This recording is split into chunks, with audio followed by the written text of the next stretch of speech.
दो प्रश्न है मेरे। एक आत्मा होती है और एक परमात्मा। तो आत्मा हमारे शरीर में रहती है, तो वो कहाँ रहती है? एक गिलास पानी है, एक चम्मच शक्कर डालो और घोल दो। अब बताओ कि वो पानी में शक्कर कहाँ रहती है? बताओ। घुल जाती है। हाँ, जैसे पानी में शक्कर घुल गई और वो संपूर्ण पानी में व्याप्त हो गई, उसी तरह शरीर के प्रत्येक अंग में, शरीर के प्रत्येक हिस्से में आत्मा विद्यमान है। आत्मा सब जगह है। आत्मा क्या है?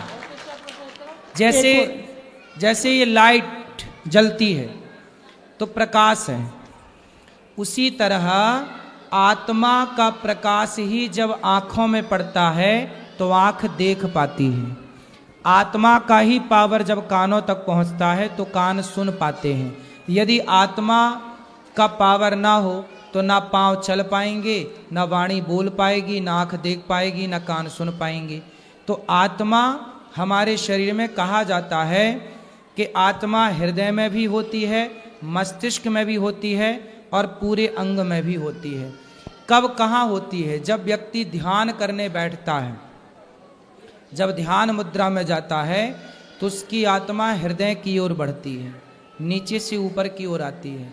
जब उसका तन्मयता भगवान से जुड़ जाती है, ध्यान लग जाता है, तो उसकी आत्मा हृदय से ऊपर मस्तिष्क में प्रवेश करने लग जाती है। तो आत्मा वैसे ही है जैसे खून का संचार है, पूरे शरीर में आत्मा का प्रवाह है। उसी आत्मा की शक्ति से पूरा सब चल रहा है। दिल धड़कता है कि नहीं? दिल धड़कता है तो शरीर काम करता है। अब दिल किसके पावर से धड़कता है? दिल को धड़काने का जो पावर है, वही पावर का नाम आत्मा है। तो मूल रूप से आत्मा का वास हृदय में है। यदि मूल वास पूछा जाए कि आत्मा कहाँ रहती है, तो आत्मा का वास मूल रूप से हृदय में है, वो भी लेफ्ट, जहाँ दिल है।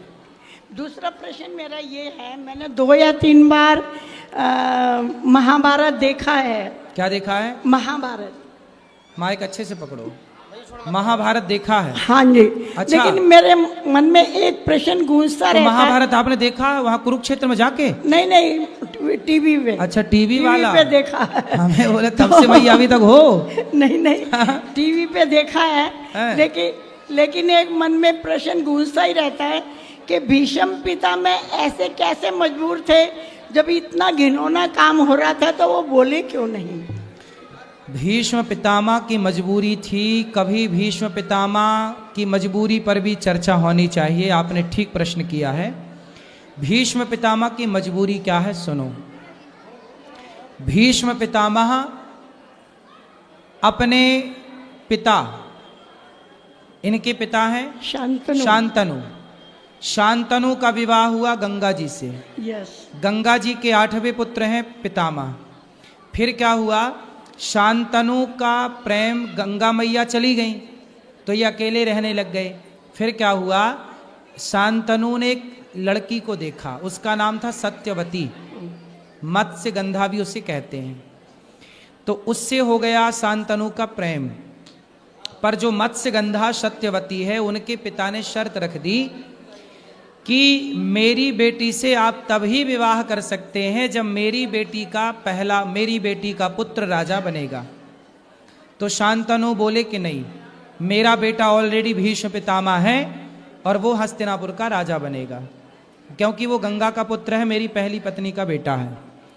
तो फिर शांतनु से मना कर दिया मत्स्यगंधा, मतलब उनके पिता को, पिता ने मना कर दिया, सत्यवती के पिता ने मना कर दिया कि अब हम अपनी बेटी का विवाह आपसे नहीं करेंगे। तो शांतनु उदास रहने लग गए, चूंकि मत्स्यगंधा बहुत सुंदर थी। वो जहां जाती थी ना, चारों तरफ खुशबू फैल जाती थी। उसी सत्यवती के पुत्र हैं वेदव्यास जी। तो क्या हुआ कि एक दिन भीष्म पितामह ने देखा कि मेरे पिता उदास हैं। क्या हुआ पिताजी, आप उदास क्यों हैं? तो उन्होंने बताया कि मैं एक लड़की से मिला, उससे विवाह करने का मेरा मन हुआ, लेकिन उसके पिता ने शर्त रख दी कि उसका बेटा राजा बनेगा। तब भीष्म पितामह बोले कि पिताजी, आप विवाह कर लो और उसका बेटा राजा बनेगा, मैं बिल्कुल आड़े नहीं आऊंगा। तो शांतनु फिर देखो भीष्म पितामह गए मनाने कि आप अपनी बेटी का ब्याह मेरे पिता से कर दो और मैं तैयार हूं कि मैं राजा नहीं बनूंगा। तब उसने कहा चलो आप राजा नहीं बनोगे। सत्यवती के पिता ने कहा कि आप राजा नहीं बनोगे, पर आपका जो बच्चा होगा वो तो राजा बनेगा। फिर तब भीष्म पितामह ने कहा कि मैं प्रतिज्ञा करता हूं कि मैं कभी विवाह ही नहीं करूंगा आजीवन।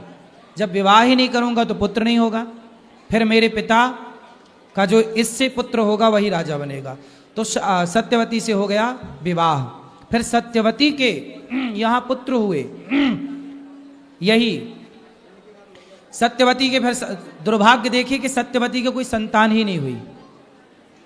सत्यवती के कोई फिर चित्रांगद और विचित्र वीर्य हुए। हाँ, सत्यवती के दो बेटे हुए, चित्रांगद और विचित्र वीर्य, उनमें से एक की मृत्यु हो गई। फिर क्या हुआ, पितामह ने प्रतिज्ञा कर ली कि इस गद्दी पर जो बैठेगा मैं उसकी सदा रक्षा करूंगा। अब ये प्रतिज्ञा कर ली, बाद में फिर उन्हीं के यहाँ अंबालिका, फिर वो बहुएं आई, फिर उनके यहाँ बच्चा नहीं हो रहा था, तब वेद व्यास जी को बुलाया गया और वेद व्यास जी के द्वारा धृतराष्ट्र और पांडु और विदुर जी का जन्म हुआ। फिर क्या हुआ, फिर ये प्रतिज्ञा कर चुके थे भीष्म पितामह कि इस गद्दी पर जो बैठेगा मैं उसकी सदा रक्षा करूंगा।